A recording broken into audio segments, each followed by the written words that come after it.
Good day folks, the Pro Audio Journalist here. Please like and subscribe and thank you for your support. So what hardware should you buy first? This is a subjective topic and really comes down to taste. And if you're somewhat in the beginning of your mixing journey, you may not know what sound you're chasing. It's especially hard because it's not as though you can test pro audio gear these days. Online selling has taken over. I believe in the future, retailers and manufacturers will have the means for you to test analog hardware online before purchasing. Probably an online remote access system similar to what Access Analog have done.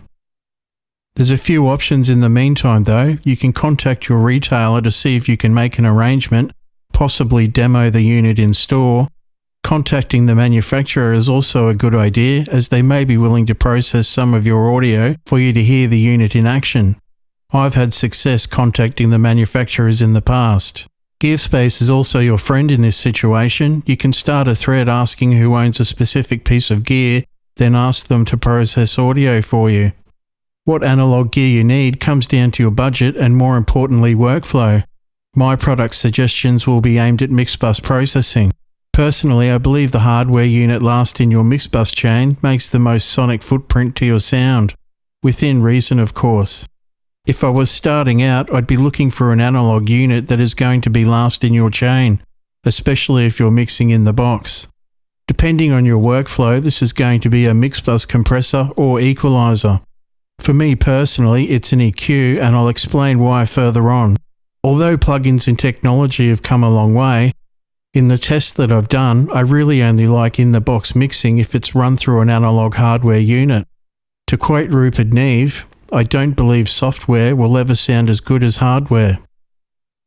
To me, analog mix bus processing is going to have the greatest impact on your final product. Personally, I still believe hardware is superior and I believe it will be even more so as sample rate increases with technological evolution. You'll be able to capture the sound of hardware even better in the future.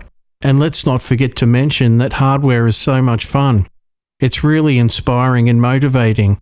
Your hardware pieces become your babies and you simply love using them, testing them, experimenting with them, and having coffee with them. Hours of fun and learning. It's a great addiction despite being hard on the wallet.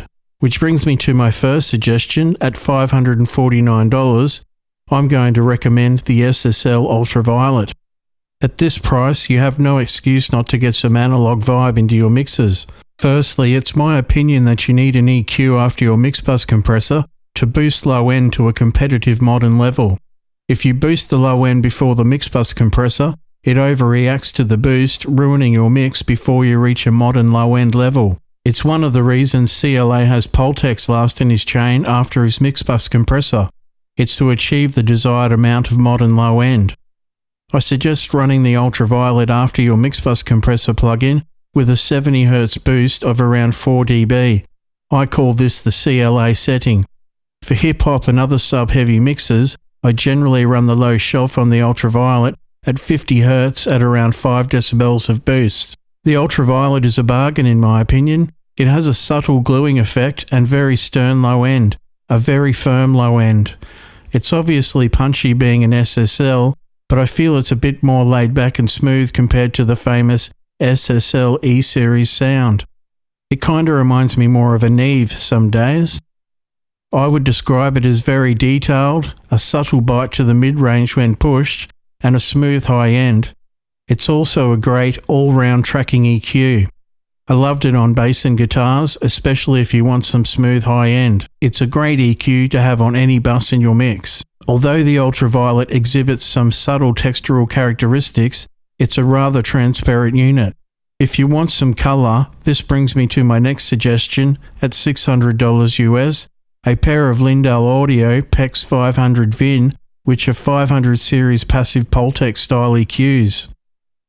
I'd put the Lindell last in the chain after your mix bus compressor plug-in for a low end boost and some analog vibe. I've tried these units and I was impressed. The low end boost has a nice bloom and is really punchy. They have a fast immediate feeling that I don't usually associate with transformer coupled units. For $600 US, you're getting a transformer-equipped Pultec EQ. The units have such a nice pleasing texture that I don't normally associate with such little money. The 16 kHz high-end shelf is perfect for bringing a quality sheen to your mix. This is going to work great as a tracking EQ as well while it's not performing mix bus duties, especially for vocals, bass, synths, etc. If these came out 30 years ago, they would have become an affordable studio staple. Don't be fooled by the price, it's a great unit. My alternate option at this price point is a pair of SSL6 500 series channel strips. It has a line input selector and the low-end shelf is fixed at 60 Hz, which is perfect for a low-end boost after your mix bus compressor. These will give you a taste of the SSL E series sound. To describe the SSL sound, I use the example of a tube amplifier versus a solid-state amplifier. The solid-state sound is really tight, crispy, and has that solid-state crunch characteristic. It's a bit sharper. The high-end EQ section of the 6 can switch between a 3.5 kHz shelf or a 5 kHz bell, both totally acceptable for mix bus in my opinion, considering you'll be mixing into them. I'd probably have a 2 decibel boost of either frequency. The compressor is limited, no pun intended, and actually sounds passable on mix bus just kissing the meter. It won't suit everything, but it's certainly fine for soft laid-back music. You're also adding another DI to your rig, thus it's a versatile unit that would become an absolute workhorse in your studio, considering its potential for tracking. Now, if the budget is going up from here, then I would assume the Warm Audio Bus Comp is going to be on people's radar. I have tried the unit and my advice is save for a better unit. The compression behavior isn't close enough to an SSL compressor in my opinion. It's a real shame because I liked the frequency response and box tone of the Warm unit, especially with the transformers engaged. I would have preferred input transformers rather than output transformers because you would be able to push into the unit for color. It's a shame the compression behavior is not as good as an SSL. There's something really special that happens when you run a mix through an SSL compressor. It adds snap, punch, spank, glue and polish in a way that increases the perceived energy level of the mix. I felt the Warm wasn't delivering in this area. If you're doing softer music it would be fine and I'm sure people make it work, but if you're doing aggressive music the Warm feels a little bit weak in comparison to an SSL. If there's ever a Mark II version I would definitely pick one up. If you think that a mix bus compressor is a wise investment for your chain, and I agree it is, I suggest saving a bit extra for the coming suggestions. I also recommend looking on Reverb and eBay to save some money. There is definitely something sonically superior to using a hardware bus compressor in my opinion, not just sonically but compression behavior-wise. The hardware seems to hold things in place better than a plug-in. It really pins things down in the shape you want. I find they sound more punchy, more refined, and a higher perceived energy level. The hardware is more effective for dialing in the impact of your percussive elements. You're also getting the box tone from the analog circuitry. The Serpent SB4001 has stunning reviews. On some material it is said to beat the original SSL in blind tests. To me it's a bit brighter in the upper mids, a tiny bit brash, and not as polished as the SSL. It's really good on aggressive music. It could be called a beast. I've seen this unit in Tom Lord Algie's racks. That's quite an endorsement. It was Colt Caparoon's main bus compressor for years and is still in his rack. This unit does have the smack and spank behavior of the SSL. The tone is decent and quite a bit more flexible than the original SSL version.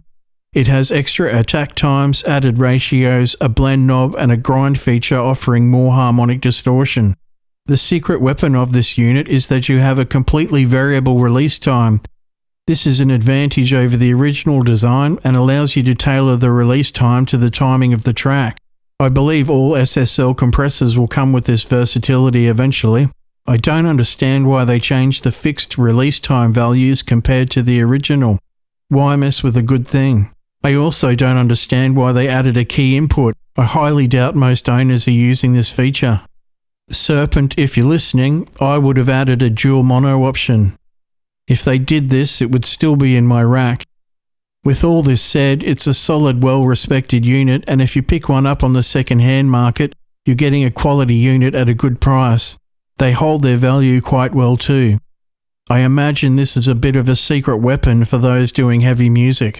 Next is the Wes Audio Dione, underrated piece that has a great reputation among owners.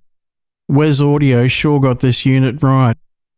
I've seen the Dione in many studios and big-name live touring rigs. The general consensus is that the sound is so good that the digital recall is just a bonus.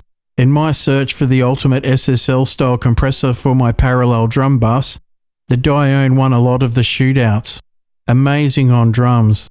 It really has some snap and punch, and the release behavior is so perfect for bringing up ambience and energy levels. Does sound polished. I have no idea how they do it at this price. However, surface mount components are used, as with most of these products, possibly except for the Serpent. I have seen it with through-hole components. Once again, I wish this unit had a dual mono option, but the added 1.5 ratio is essential these days in my opinion. Should be mentioned that it gets rather expensive if you buy a lot of Wes Audio units, because you really need their lunchbox rack for the digital recall, unless you don't mind USB cables everywhere.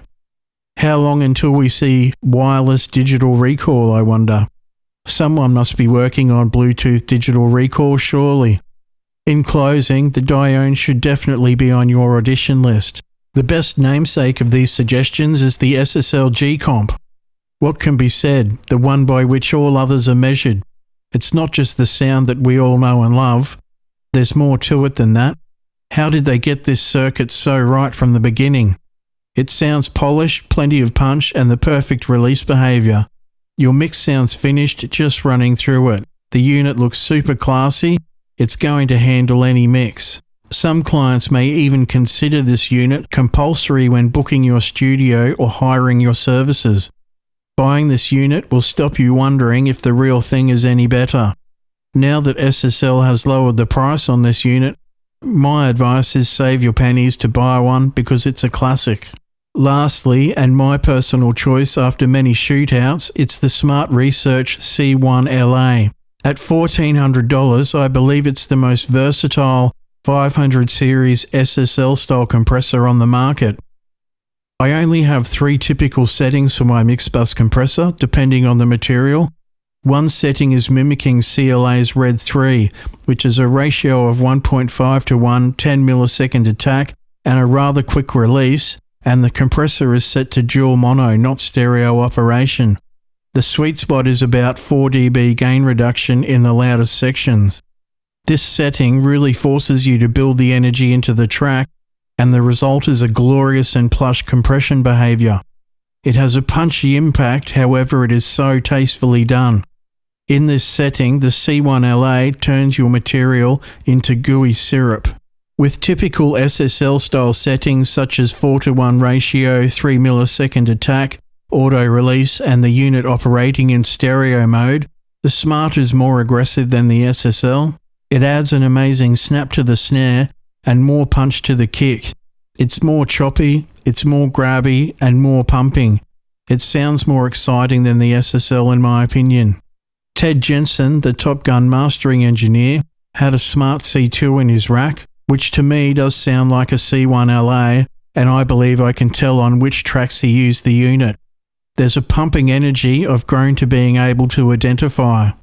The Smart C1LA has won most of my shootouts. However, on a parallel drum bus, with my 3 millisecond attack time and fast release setting, heavy gain reduction, I felt some of the other mentioned units won the shootouts more when in the context of a mix. Very subjective minor differences though. So from my advice, we have compressor suggestions and EQ suggestions if an EQ is going to be the last piece in your chain. So a compressor option with an EQ option is going to be around $1,900 or under depending on your choices. I think most would simply choose an SSL G-Comp into an SSL Ultraviolet because you're really playing with the big boys with such a chain. However, I have another suggestion that I'd be thinking about seriously for a touch less money. At $1,600 US, I would suggest using a software mix bus compressor and buy a pair of Warm Audio EQ PWAs. I truly believe this is getting into the A-game mix bus conversation. Not to mention that you can get these on the used market for an absolute steal. I believe, although not an exact Pultec clone, that it's the best product Warm Audio produces. It can be argued that the low end is better on a Warm unit compared to the original Pultec.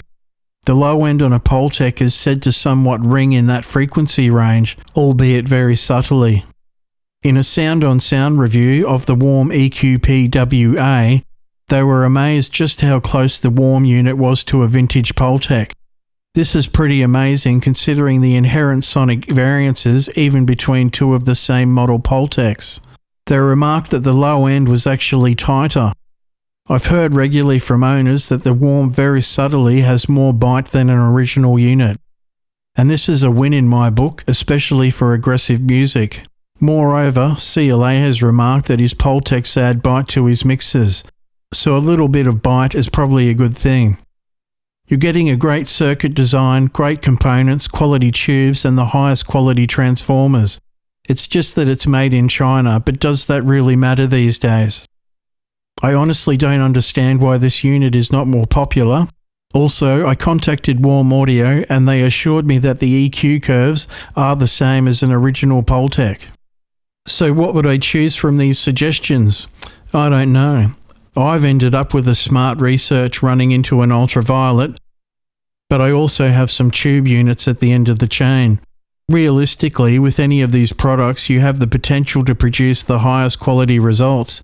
Even the Lindell punches way above its price point. Sometimes the best records come from a piece of gear that is considered left field. I could definitely see a pair of Lindells on the mix bus of a Queens of the Stone Age song just to be different. With these suggestions, you can trust in the gear, enjoy the benefits of analog, most importantly, be inspired to make music. If you're serious about improving your music with an analog unit, you are going to have to make a monetary investment. If you buy a quality unit at the start, it should last your lifetime and retain its resale value. A decent mixbus unit is definitely worth saving for and a great investment for your music and your clients. My current mixbus chain came from 25 years experience experimenting with different units. My advice is to be cautious to sell anything because personally I've often regretted selling pieces. I later realised that even the lower priced units had a usable sound that has a place in certain mixes. Even the lower priced gear is good these days. They're only cheap due to offshore manufacturing and the use of surface mount components. The sound is often very usable and that's all that counts. The more hardware in your studio, the better in my opinion. If you have any affordable suggestions, please let people know in the comments section. Often engineers have years of experience experimenting with different gear, and if you share your knowledge, other people can learn from it. Please like and subscribe. I have some really cool videos coming, some controversial, some informative. Bye for now. I'm the Pro Audio Journalist. I'll see you in the next one.